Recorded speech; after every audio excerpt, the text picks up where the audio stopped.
ሰላም የተከበራችሁ አድማጮች እንዴት አላችሁ? አራዳ ሜዳ ኦፊሻል ላይ ትገኛላችሁ። የአራዳ ሜዳ ኮሜንታተር ተስፋወርቅ ሉል ሰገድ ነኝ። ቻናላችንን ሰብስክራይብ በማድረግና የደወል ምልክቷን በመጫን ቤተሰብ እንድትሆኑ የአክብሮት ግብዣዬ ነው። የእንግሊዝ ፕሪሚየር ሊግ የ2025-26 የውድድር ዘመን የመጀመሪያ ሳምንታት ጨዋታዎች ይፋ ተደርገዋል። ክለቦች የሚያከናውኗቸው ጨዋታዎችም ታውቀዋል። በተለይም በተለምዶ ቶፕ 6 ምንላቸው ክለቦች ከማን ጋር ጨዋታቸውን ሊያደርጉ ይችላሉ የሚለው ታውቋል። እንግዲህ በሰበር ዜና ደረጃ በርካቶቹ የተቀባበሉት ይገኛሉ። እነዛን ጨዋታዎች እንመለከታለን። የዩቲዩብ ገጻችንን ሰብስክራይብ ያረጋችሁ ቤተሰብ እንድትሆኑ የአክብሮት ግብዣዬ ነው። ቪዲዮውን ደግሞ ከመጀመራችሁ በፊት ላይክ እንድታደርጉም እንጋብዛለን። እንግዲህ የእንግሊዝ ፕሪሚየር ሊግ የ2025-26 የውድድር ዘመን ተጠባቂ የሚባሉ ጨዋታዎችን እንደሚያስተናግድ በመጀመሪያዎቹ ሳምንታት ላይ ትልልቅ ጨዋታዎችን እንደምንመለከት ታውቋል። አርሰናል በባለፈው ዓመት ለዋንጫ ሲፎካከር የነበረ ቡድን ነው። በባለፈው ዓመት ብቻ አይደለም፣ በባለፉት 3 የውድድር ዓመታት ለዋንጫ ሲፎካከር የቆየ ቡድን ነው። በመጀመሪያዎቹ ጨዋታዎቹ እነማንን እንደሚያገኝ ታውቋል። የመጀመሪያው ጨዋታ የሚከናወነው ከማንቸስተር ዩናይትድ ጋር ነው። ኦልድ ትራፎርድ ላይ ማንቸስተር ዩናይትድ ከአርሰናል ተጠባቂ ጨዋታቸውን ያከናውናሉ።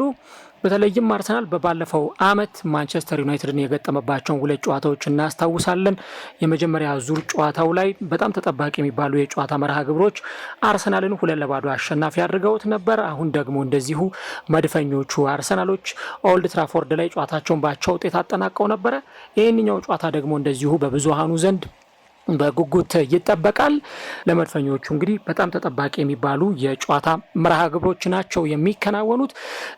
ከዛ ውጪ አርሰናል እንደዚሁ የ38 ሳምንታት ጨዋታዎቹም ጭምር ይፋ ተደርገዋል።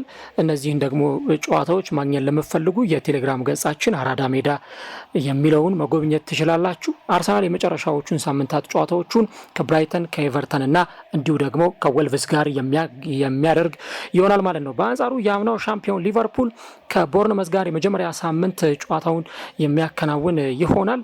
እጅግ በጣም በጉጉት የሚጠበቅ የጨዋታ መርሃ ግብር ነው።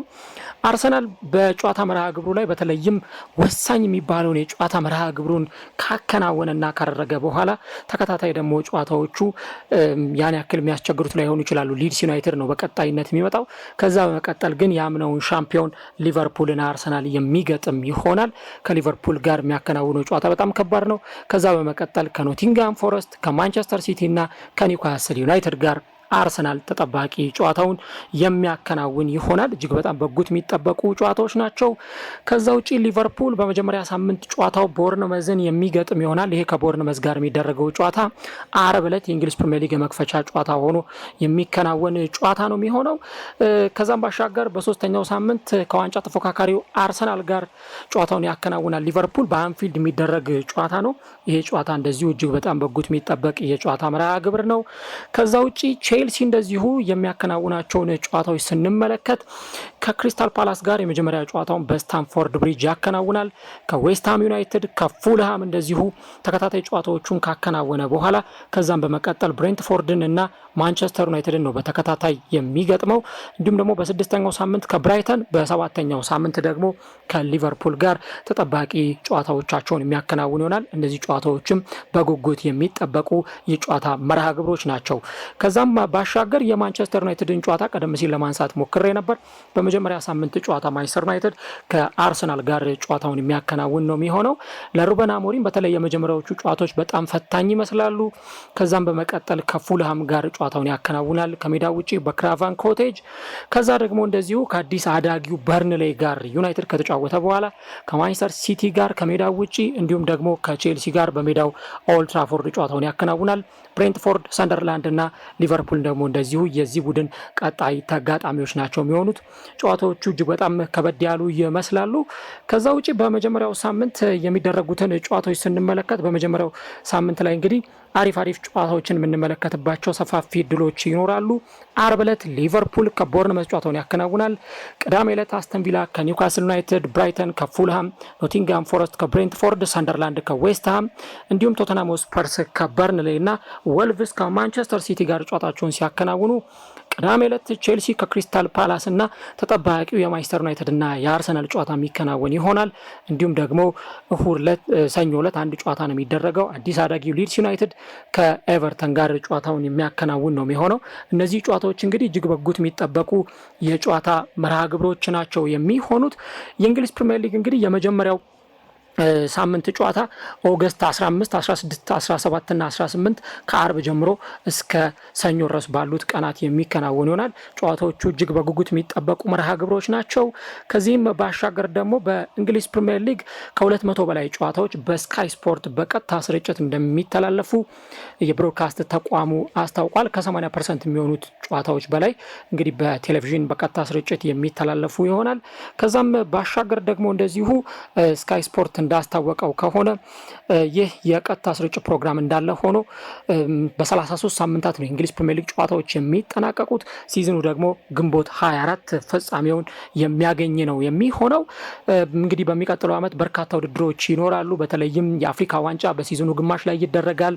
እንዲሁ ደግሞ የዓለም ዋንጫም ጨዋታ እንደዚሁ በክረምት ወር ላይ የሚደረግ ነው የሚሆነው። የዓለም ዋንጫ ውድድር ደግሞ እንዳለ ሆኖ የዓለም ዋንጫ የማጣሪያ ጨዋታዎች በአውሮፓ ሀገራት በኩል ይደረጋሉ። ስለዚህ ፊክስቸሮቹ በጊዜ እንዲጠናቀቁ ለማድረግ በእንግሊዝ ፕሪሚየር ሊግ በኩል እቅድ የተያያዘ ይመስላል። ግንቦት 24 የእንግሊዝ ፕሪሚየር ሊግ ይጠናቀቃል። በ33 ሳምንታት እንግዲህ የእንግሊዝ ፕሪሚየር ሊግ ጨዋታዎች መቋጫቸውን የሚያገኙ ነው የሚሆነው። ለማንኛውም የእንግሊዝ ፕሪሚየር ሊግ ፊክስቸሮች እነዚህን ይመስላሉ። የመጀመሪያዎቹ ሳምንታት ተጠባቂ ጨዋታዎች በቴሌግራም ደግሞ አራዳ ሜዳ ገጻችን ላይ የምንለጥፍላችሁ የጨዋታ ፕሮግራሞች ይኖራሉ። እናንተስ በተለይም ክለቦቻችሁ በደረሷቸው ጨዋታዎች ምን ተሰማችሁ? የአርሰናል፣ የሊቨርፑል፣ የማንቸስተር ዩናይትድ፣ የማንቸስተር ሲቲ እና ደግሞ እንደዚሁ የቶተናምና የቼልሲ ደጋፊዎች በፊክስቸሮቹ ምን ተሰማችሁ? ሀሳቦቻችሁም በኮሜንት ላይ ልታጋሩ እንችላላችሁ። እንደዚህ አይነት የሰበር ዜና መረጃዎች እንዲደርሷችሁ የዩቲዩብ ገጻችንን ሰብስክራይብ እንድታደርጉ እንጋብዛለን። በዩቲዩብ እንግዲህ በተመለከትኩት መረጃ መሰረት 81% የምትሆኑት አድማጮቻችን ቪዲዮአችንን ፕሮግራማችንን የምትመለከቱት ሰብስክራይብ ሳታደርጉ ነው። ስለዚህ ሰብስክራይብ በማድረግና የደወል ምልክቷን በመጫን እንደዚህ አይነት ፕሮግራሞችን እንድትከታተሉ የአክብሮት ግብዣችን ነው። አራዳ ሜዳ ኦፊሻል ላይ በርካታ መረጃዎችን ታገኛላችሁ። በኋላ ላይ ደግሞ በሌሎች በርካታ ጉዳዮችና መረጃዎች እንገናኛለን። ከእናንተ የሚጠበቀው ሰብስክራይብ እያደረጋችሁ ቤተሰብ መሆን ነው። የአራዳ ሜዳ ኮሜንታተር ተስፋወርቅ ሉልሰገድ አብሬያችሁ ቆይታ አድርጌያለሁ። 2025-26 የውድድር ዘመን ሊጀመር ከአንድ ወር ያነሰ ጊዜ ይቀረዋል። ማን እንግሊዝ ፕሪሚየር ሊግ ሻምፒዮን ይሆናል? ሊቨርፑል ሻምፒዮንነቱን ያስቀጥላል? እነ ቼልሲ እነ ማንቸስተር ዩናይትድ ወደ ክብራቸው ይመለሳሉ? ማንቸስተር ሲቲስ በሚቀጥለው ውድድር ዓመት ምን አይነት ጊዜ ያሳልፋል? አርሰናልስ ከ20 ዓመታት በላይ የዘለቀው የዋንጫ ጥም ታሪኩን እንዴት አድርጎ ሊቀለብስ ይችላል? ሀሳቦቻችሁን በኮሜንት እንድታጋሩን የአክብሮት ግብዣይ ነው።